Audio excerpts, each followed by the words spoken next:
Students இப்போ இந்த வீடியோவில் நம்ம பார்க்க போகிறது 10th மேக்ஸ் யூனிட் எக்ஸசைஸ் 8ல் இருக்கக்கூடிய இந்த தேர்ட் சம் தான் பார்க்க போகிறோம். பாருங்கள், the frequency distribution is given below. ஓகேங்களா? ஃப்ரீக்வன்சி டிஸ்ட்ரிபியூஷன் கொடுத்துட்டாங்க. கேன்றது 2 இருக்குது, 2Kன்றது 1, 3Kன்றது 1, 4Kன்றது 1, 5Kன்றது 1, 6Kன்றது 1. இந்த table K is a positive integer has a variance of 160. So இதோட வேரியன்ஸ் பார்த்தீங்கன்னா 160.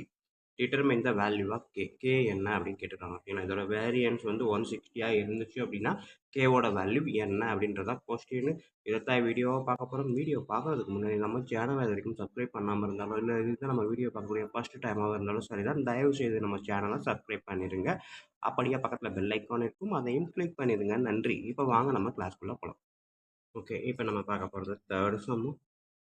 தேர்ட் சம்மில் கொடுத்துருக்கத எக்ஸ் அப்படின்றத எடுத்து எழுதுகிறேன். எக்ஸ் வந்து K, 2K, 3K, 4K, 5K, 6K. ஓகேங்களா? இது வந்து எக்ஸ். ரெண்டாவது ஃப்ரீக்வன்சி கொடுத்துருக்காங்க. கேன்றது 2, 2Kன்றது 1, எல்லாமே 1. ஓகேங்களா? ஸோ இப்போ ஃப்ரீக்வன்சியோட கூட்டல் டோட்டல் பார்த்தீங்க அப்படின்னா எல்லாத்தையும் ஆட் பண்ணுங்கள். சம்மேஷன் ஆஃப் எஃப் அப்படின்னு எடுத்துக்கிட்டேன்னா இது எல்லாத்தையும் ஆட் பண்ணால் எனக்கு 7 அப்படின்றது கிடைக்குது. ஓகேங்களா? ஸோ இதுக்கப்புறம் எஃப்ஐ எக்ஸ்ஐ. ஓகேங்களா? அதாவது இது எஃப்ஐ, இது எக்ஸ்ஐ அப்படின்னா எஃப்ஐ எக்ஸ்ஐ இதை மல்டிபிள் பண்ணணும். 2 into k, 2K, 1 into 2K, 1 into 3K, 1 into 4K, 1 into 5K, 1 into 6K.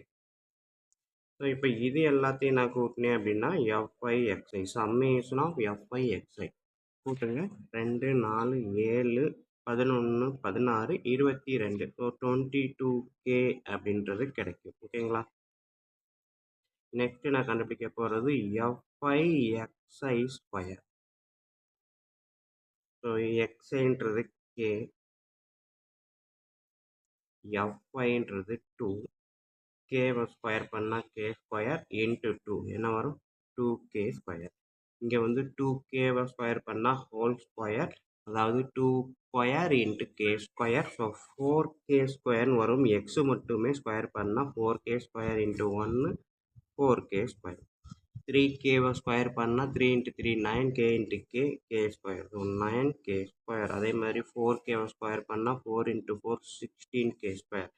5Kன்றப்போ 5 into 5 25K square. 6ன்றப்போ 6 into 6 36K square.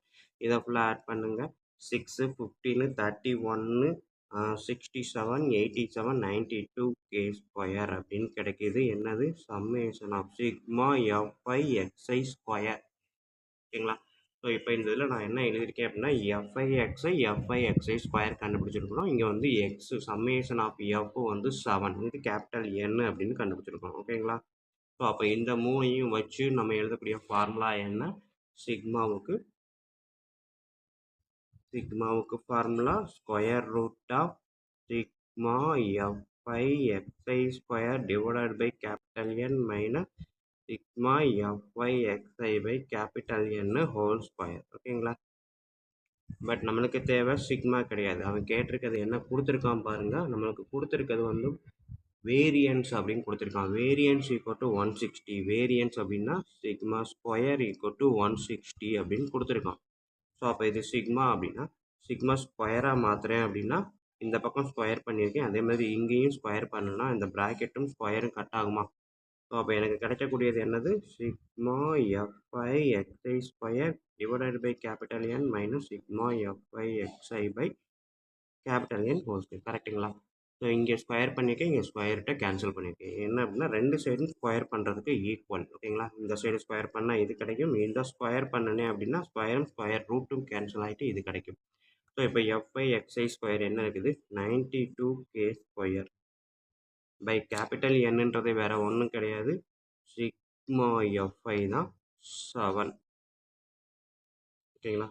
Minus sigma f i x i இங்கே இருக்குது 22K by capital n 7 whole square. Sigma ஸ்கொயருக்கு நம்மளுக்கு 160 கொடுத்துருக்கான். ஓகேங்களா?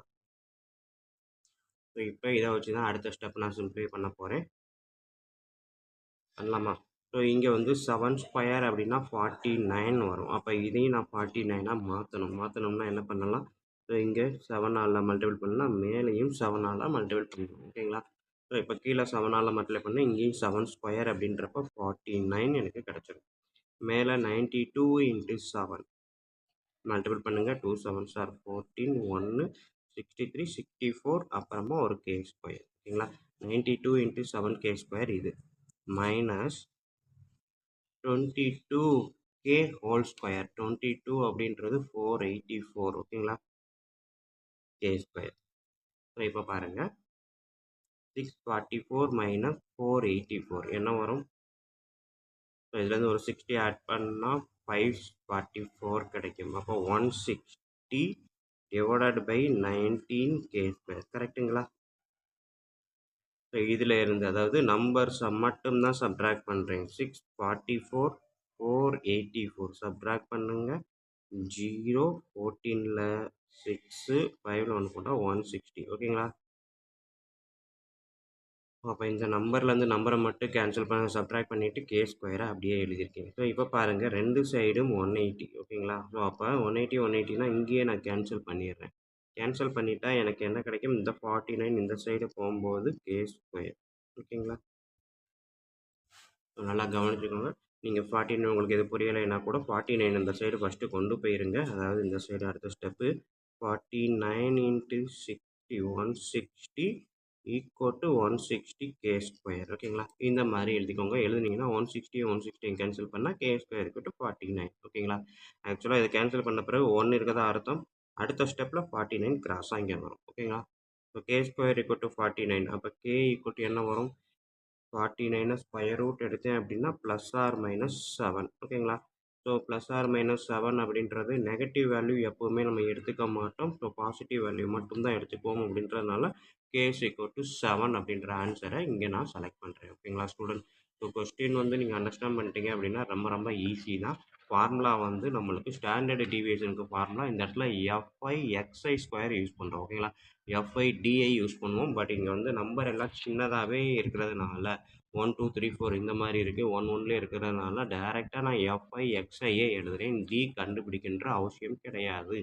எப்போ நம்ம டி கண்டுபிடிப்போம் அப்படின்னா எக்ஸோட வேல்யூ 30 40 இந்த மாதிரி ரேஞ்சில் இருந்துச்சு அப்படின்னா நான் டி கண்டுபிடிப்பேன். மிடிலேருந்து எக்ஸ் பாரை கண்டுபிடிப்போம். ஓகேங்களா? எக்ஸ் பாரை கண்டுபிடிச்சி எக்ஸ்லேருந்து அதை அசியூம்டு மீனை சப்ட்ராக்ட் பண்ணலாம் 2 மெத்தடில். ஸோ இங்கே வந்து எல்லாமே சிங்கிள் டிஜிட்டில் இருக்கிறதுனால நான் டி கண்டுபிடிக்காமல் டேரெக்டாக f i x i f i x i square கண்டுபிடிச்சி அதுக்கேற்ற மாதிரி அந்த ஃபார்முலாலாம் நான் அப்ளை பண்ணியிருக்கேன். ஓகேங்களா? ஸோ ஃபார்முலாவில் இருக்கக்கூடிய டேட்டாவை நான் கரெக்டாக இங்கே சப்ஸ்டிட்யூட் பண்ணுறேன். பட் எனக்கு வந்து சிக்மா ஸ்கொயர் வேரியன்ஸ் வந்து 160 அவனே கொடுத்ததுனால ஸ்டாண்டர்டு டீவியேஷன் ஃபார்முலாவில் இருந்து வேரியன்ஸ்க்கான ஃபார்முலாவுக்கு நான் மாறுறேன். ஓகேங்களா? ஸோ வேரியன்ஸ்னால் சிக்மா ஸ்கொயர், ஸ்டாண்டர்டு டீவியேஷன்னா சிக்மா. அப்போ வேரியன்ஸ்க்கான ஃபார்முலானா இதை ஸ்கொயர் பண்ணணும். ஸோ இங்கே நான் ஸ்கொயர் பண்ணினேன் அப்படின்னா ஸ்கொயர் ரூட்டும் ஸ்கொயரும் கேன்சல் ஆகும். இந்த மாதிரி மாறிடும். ஸோ இதுக்கப்புறம் இது ரெண்டுக்குமே இங்கே மேலே கண்டுபிடிச்சா டேட்டா கொண்டு வந்து சப்ஸ்டிட்யூட் பண்ணோம் அப்படின்னா எனக்கு ஆட்டோமேட்டிக்காக ஆன்சர் கிடைக்கும். ஓகேங்களா ஸ்டூடெண்ட்? ஸோ இவ்வளோ தான் இந்த சம்மு. வீடியோ கண்டிப்பாக ஈஸியாக புரிஞ்சிருக்கும்னு நம்புறேன். அப்படி புரிஞ்சிருந்தது அப்படின்னா கண்டிப்பாக லைக் பண்ணுங்கள், கமெண்ட் பண்ணுங்கள். அதோடு இல்லாமல் இதை உங்கள் நண்பர்களுக்கு ஷேர் பண்ணுங்கள். அவங்களும் பயனடைவாங்க, கூடவே நானும் பயனடைவேன். நன்றி. அடுத்த வீடியோவில் அடுத்த சம்மில் மீட் பண்ணுவோம்.